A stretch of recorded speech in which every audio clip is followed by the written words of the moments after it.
All right, guys. Well, I am working on the car. The temperature's finally changed. We're out of the 80s and humid into the 30s to 40s and a little bit of 50s and wet and rain and overcast. We skipped right over the 70s, which I'm assuming a lot of people in the 70s probably skipped right over the 70s too. So, but anyway, I'm working on the car, doing filler, sanding filler. Not really filming me doing filler because you guys can go on YouTube. You can watch people do it right. You can watch people do it fast. You can watch people do it badly. I do it. It will turn out okay. It's me and filler and drywall mud. It's all the same thing. It takes me longer to do it. I will put too much on. I'll put not enough on. I'll sand through it. I'll go into the primer. It'll get there eventually.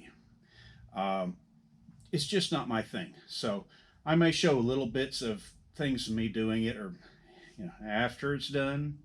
The YouTube magic of, oh hey, that looks like garbage. Oh hey, it's finished and good. But there are many great resources out there on how to do it. So just kind of leave it as it is.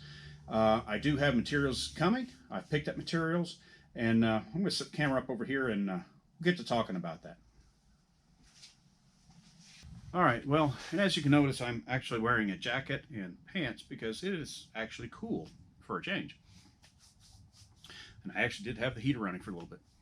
I need to get a mini split or something in here. So I need something that will heat without having to run propane, but that's on the list like many other things. So I did get parts. I went up to Oklahoma City last Thursday. It was hot and humid. Air conditioning season, or I'm sorry, Wednesday. I went Wednesday. Thursday was still hot and humid and, summertime kind of weather for us.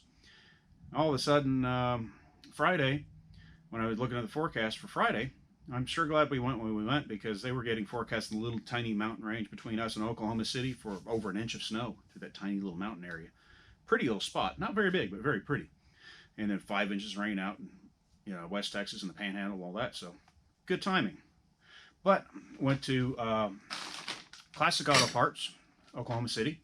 They are basically the only parts company that show up to the swap meets here in Texas. For some reason, it seems that pretty much all of the restoration companies, ignore the middle of the country. You guys know who you are. There's a lot of people here, but you guys ignore them for some reason. But fortunately, we have one place we can go to. It's a little bit of a drive up there for it, but it's a nice little trip. Went up, had lunch, got some paint. I got paint for the interior of the car and some 2K filler, some other stuff. I will actually talk about the paint, the filler, all that stuff, what I paid for it, where I got it, because I like Classic Auto Parts. These guys, great guys to deal with. The place I get my paint from, he actually shows up to some of the swap meets as well. Another great company to deal with. And for those of you in Oklahoma City that actually can go to their store, that's an awesome store. It is so nice going into a supplier and you've got a big selection of stuff there. You can roam the aisles. Everything has this novel thing called prices. So you actually know what things are going to cost. And they're really fair on their prices. They are the most fair that I've seen. You don't have to fight with, oh well, how much is this, how much is that, how much is this option, that option. But anyway, I'll talk about that later when I get to painting the interior. I'll show you the prices that are on the stuff, so you can actually see those prices, which most people, they don't tell you how much things cost. If I got a price, I'm going to tell you. So I did get some oddball parts here, and you're going to wonder, why did you get certain parts? Well, got a bumper bracket for the back. Got one for the front. It's like, why did you get that? Well, that's because I needed those two. And when I get this car on the ground, the next thing I want to do with some of my fitment of things is put the bumpers on. But I don't have those yet. I got to get bumpers still. So, yeah. It's always something. But, it's one of those you just, you piecemeal it. You get, you're going to need it. Grab the part, get the part. Everybody does this. So I did get some stuff I needed. You know, I got the floor plugs finally. And just so you know, these are actual Dynacorn ones. That part, bumper bracket was Dynacorn. Got the little rubber plugs for all the holes underneath.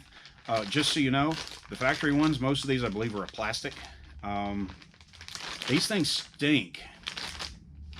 You remember that old Harbor Freight smell? It smelled like really nasty tires.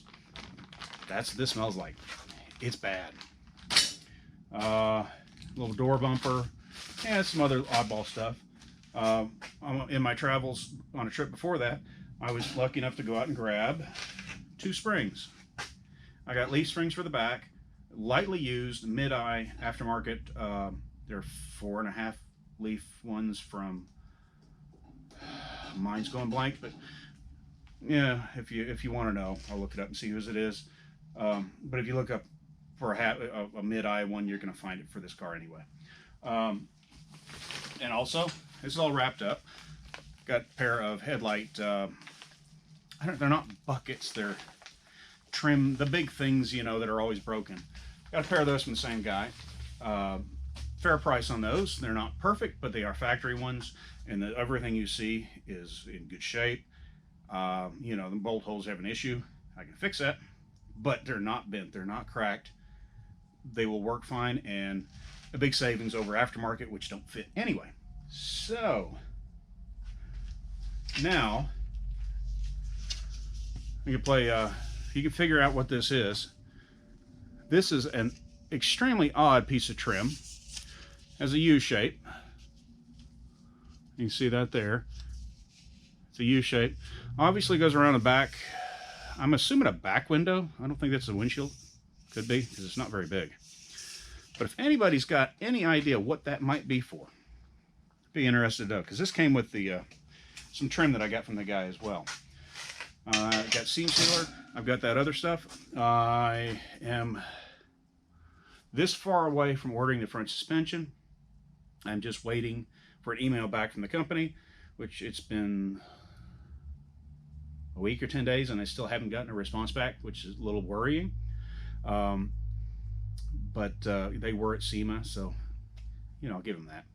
So I do want to get that front suspension ordered, because there is a point not too far off. I want to get that front suspension. I want to get an axle to where eventually I need to set this car on the ground, get it off the rotisserie, yeah, finally, and start getting things fitted, make sure everything actually lines up when it's under its own weight on the ground, so on and so forth, and be able to move it if I need to as well. So that's kind of where I'm at the moment. I'm going to head back to doing some of this Bondo and filler. I'm not going to film it unless the camera's like 20 feet away. You know, it's one of those. You know, I can do it. It's time consuming. I don't enjoy doing it. So, you know, it's one of those, it's just, you know, you don't want to show anybody you doing it. You know, you guys can go watch somebody do it right. You know, you go watch Barry, you know, over on Barry's channel that I just can't remember the name of. Joe Daddy's Garage. Well, mine's going blank. I had to figure out how to use the camera again. I had to find the camera.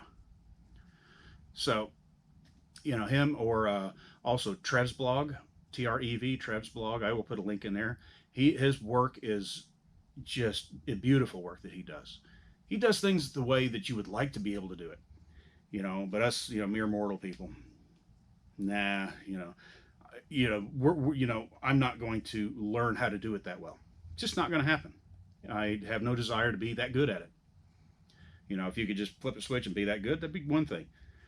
You know, certain things you just don't want to put the time into to be that level of good at, you know, so you do what you do.